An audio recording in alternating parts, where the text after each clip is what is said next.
Welcome to the Peerless YouTube channel. Today we are doing class 2 of our water and wave series, the cresting wave and kind of like what I like to think of the surfer's wave. So we will be using the masking fluid again, but yeah, pretty simple tutorial. We're only going to be using a few colors and I hope you enjoy it and I can't wait to see your waves. For your supplies, you'll be needing Peerless Watercolor, watercolor brush and paper, masking fluid, extra small detail brush, pencil, scissors, double-sided tape, and a white gel pen or white highlight ink. All right, and let's get started making our paint palette. All I did was cut squares off my Peerless Watercolor sheets after I picked the colors that I would like and double-siding tape them to an extra piece of watercolor paper. And today we are using Autumn's Indigo, Alice Blue, Robin's Egg Blue, and the Gypsum White. And especially with how much water we are going to be putting on these paintings, I like to tape my journals, and I actually leave an extra, like probably like an inch on either side, and you can kind of see me how I'm doing that. And I am wrapping it to the opposite side of the sketchbook. It kind of just makes like a stronger, makes like a pad, like a paint pad instead of just that loose sheet on its own. And I feel like it kind of gives the, the paper a little bit more stability, and just because I know that it's going to be more flat. So if it was really saturated with water and really, soaked, it might get kind of wrinkly a little bit more, but I'm using the rest of the sketchbook to kind of like anchor it down. So that's why I leave that little bit of extra. So sorry about my lighting here. I'm not exactly sure what happened, but I'm sketching out just a really basic shape of a wave. And in the next clip, you'll be able to see it a little bit better. But yeah, very, very simple. Just a little, a swoosh. There you go. Right there, you can see it just a little bit better. It's nothing crazy. And then I really want to get like how the bubbles and the spray come off the wave. So you'll be able to follow it on a little bit easier now, and you can see the masking fluid a little bit better.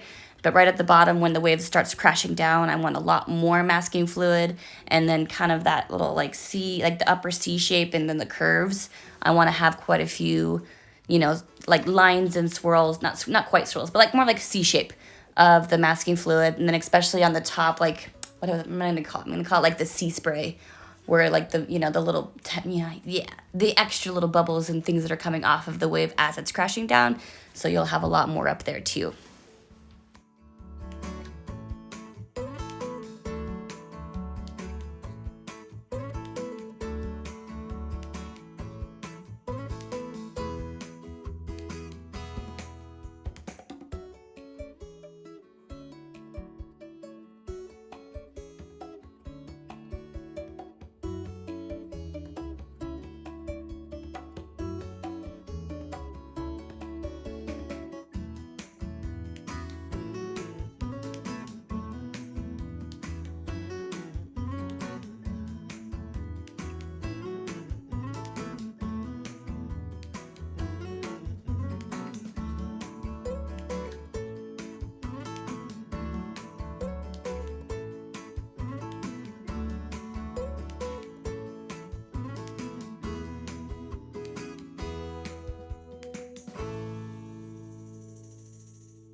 All right, so we're getting pretty close to as much of the masking fluids as I want to do. And just noticing on the top is definitely where you want more of it concentrated, right where it's crashing down and where the wave hits the base of the wave. And then all of the ones that make that C shape, they're gonna kind of be a lighter blue once we take the masking fluid off. So you want to make sure there's enough down there, and yeah, something along those lines. And when you are happy with however much masking fluid you would like to do, just want to make sure that you let it dry 100% before you start your first layer of watercolor. Alrighty, so let's jump right in. And so that top of the wave is actually only Alice Blue, And that is because we're not going to add any of that kind of aqua or greenish tones in there, and it's going to be the sky. So you want that top to stay all the way kind of a sky blue, and then on the bottom half, you want to work wet on wet and kind of blend between the robin's egg and Alice blue, and especially where your wave is crashing down to the base of the wave, you want to keep that very light and definitely more of the robin's egg blue. So that's kind of like when you see the light through the smaller section of water, it has that kind of like aqua, like greenish, kind of really, really pretty blue.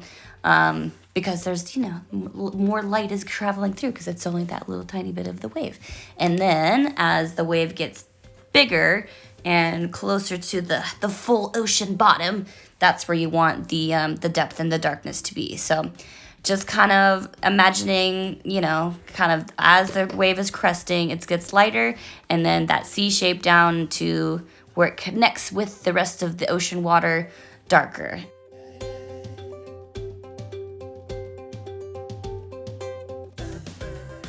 So now we are going to do our second coat and add a little bit more of details, and you kind of just want to follow those lines of the masking fluid and just kind of give some more movement in the wave itself.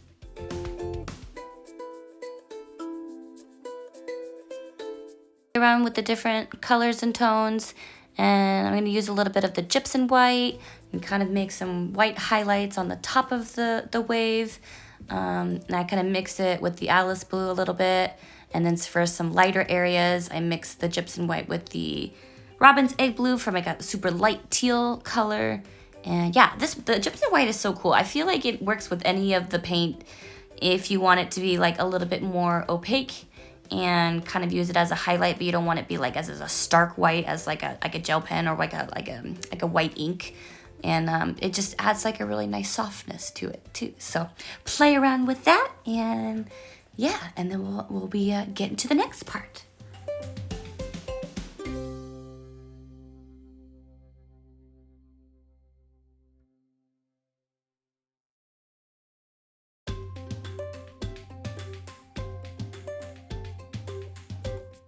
Okay, so now once our painting is completely dried, we are going to take off the masking fluid.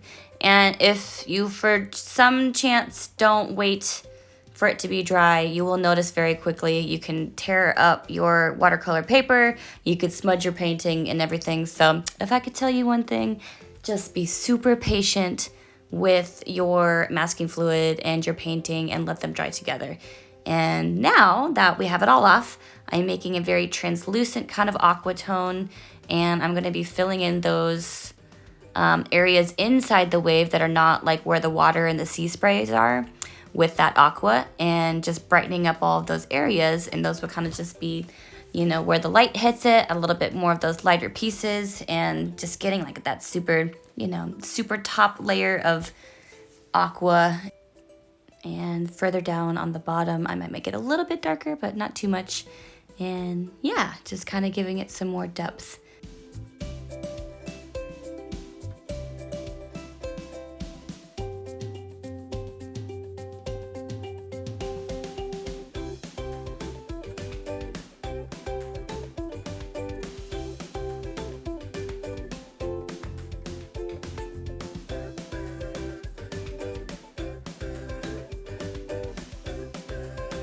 All right, so for my last layer, I've kind of gone through and added that aqua to where all the areas were, where the masking fluid was, and now I'm just kind of adding some shadows and little speckles of light where all those splatters were. And then my last layer I will be doing is with my extra fine detail brush, and either with the gypsum white or my highlighter white, just kind of working around, adding a bunch of that sea spray off the top and those bubbles, and then little highlights throughout the whole thing. And oh yeah, so one thing that I am doing too is I'm making like maybe 6 or so dots, touching it with my finger, and then kind of like dabbing it a bunch of times in the direction, like all the way around in like a little circular direction. And it's just kind of making like a softer sea spray kind of look, and kind of gives it, you know, like not as much uniform dots and just a little bit more organic and natural and some are softer and some are darker, not darker, but like lighter since it's white. And then, yeah, like outlining that wave itself to kind of show where that, you know, that top crest is and wherever you want to do with your little white highlights. And yeah, so that's basically it. This one was really fun and a pretty simple, quick one for you guys this time. And yeah, I can't wait to see yours.